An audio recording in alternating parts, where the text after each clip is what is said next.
कुछ लोगों ने फिर से राजनीति शुरू कर दी है और ये बेहद दुर्भाग्यपूर्ण है कि जब भी कोई विपत्ति का समय होता है, तब इस तरह की निचले स्तर की राजनीति की जाती है। सरकार को क्रिटिसाइज़ करने की कोशिश की जाती है। हमने अना अलग-अलग मौकों पर देखा है, जब सुषमा स्वराज विदेश मंत्री थी, तब भी हमने देखा था।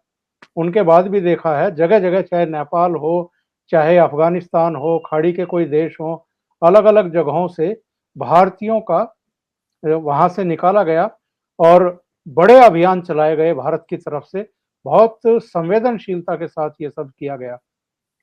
24 तारीख की 23 तारीख की रात तक भी किसी को पता नहीं था कि 24 तारीख को रूस यूक्रेन पर जो है हमला करने वाला है।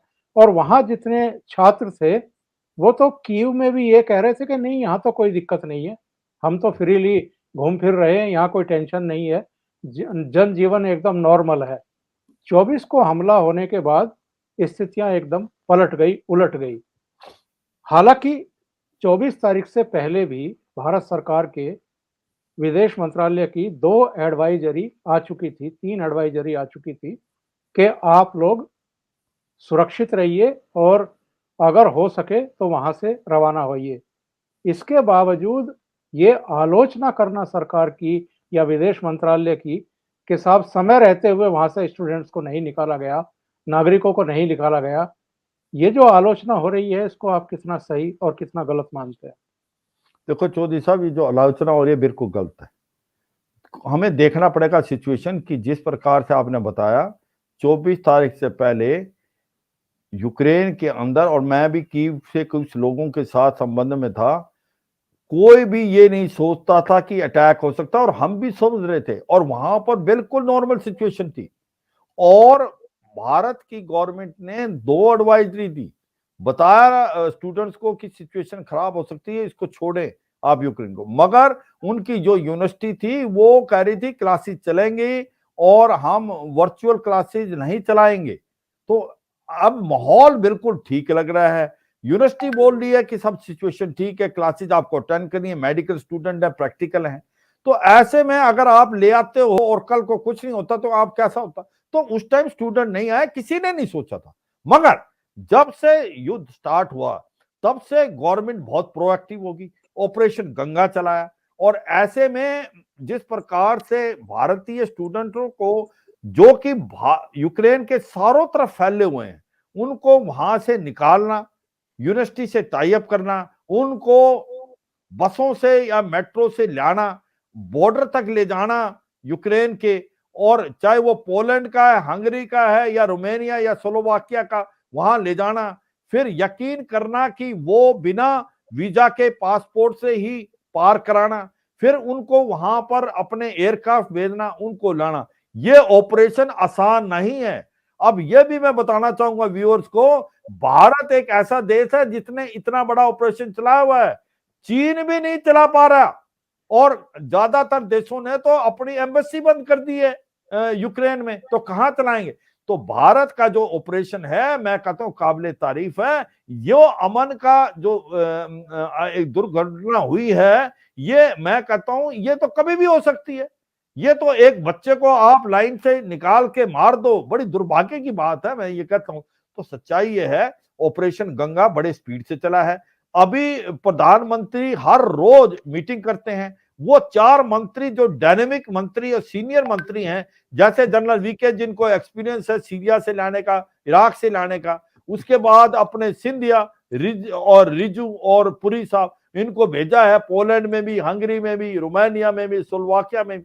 तो इस प्रकार से कोऑर्डिनेशन किया जा रहा है।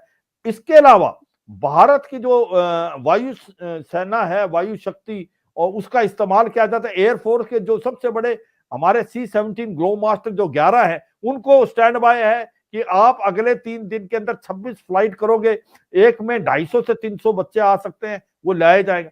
तो एक बहुत बड़ी ऑपरेशन है, ऑपरेशन गंगा, और इस पे कोई ढील नहीं है। हमें we should be proud to be Indian. देखो, हमारा जो फ्लैग लेके बच्चे आ रहे हैं स्टूडेंट, उनको रोका नहीं जाना। देखो, आप कहो कि सर एक आध दिन, ये लड़ाई की सिचुएशन है, इतना आसान नहीं है।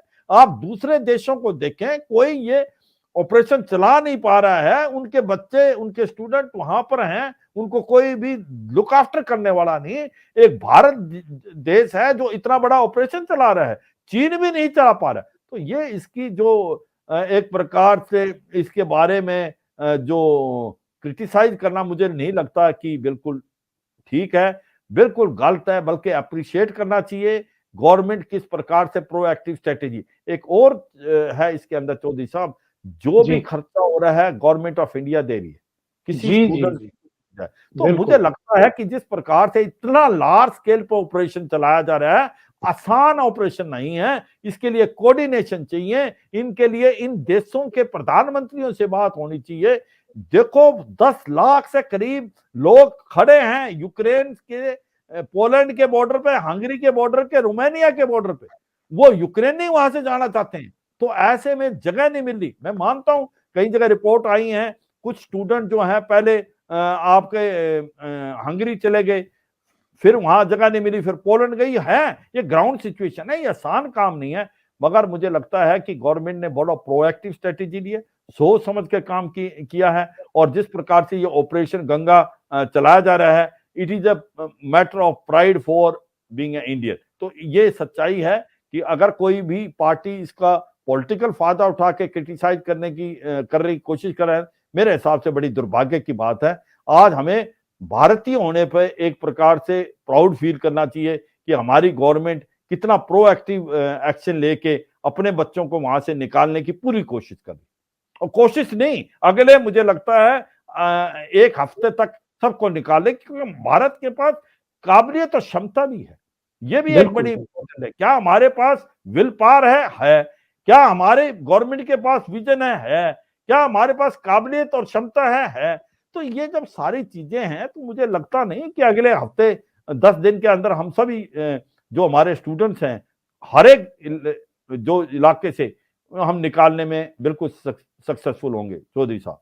और ये भी नहीं भूलना चाहिए शिवाज सर के, चाहे यूक्रेन के राष्ट्रपति हों, चाहे रूस के राष्ट्रपति हों, उनसे डायरेक्ट संबंध हैं नरेंद्र मोदी के।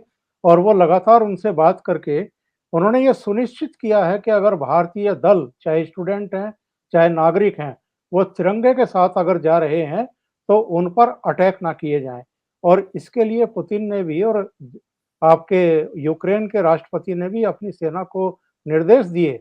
और एक देखिए मैसेज आया है, ये कृष्णा सचदेवा हैं, इन्होंने कहा है कि महबूबा मुफ्ती कहती थी हम तिरंगा नहीं उठाएंगे। उधर यूक्रेन में भारतीयों के साथ पाकिस्तानी भी तिरंगा उठाकर प्राण बचा रहे हैं। ठीक, बिल्कुल ठीक बोला, और ये सच्चाई है। और ये पाकिस्तानी के स्टूडेंट्स ने बताया है कि उनको पकड़े गए, वो बाद में पकड़े गए कि भाई आप पाकिस्तानी हैं और वो भारतीय नहीं हैं।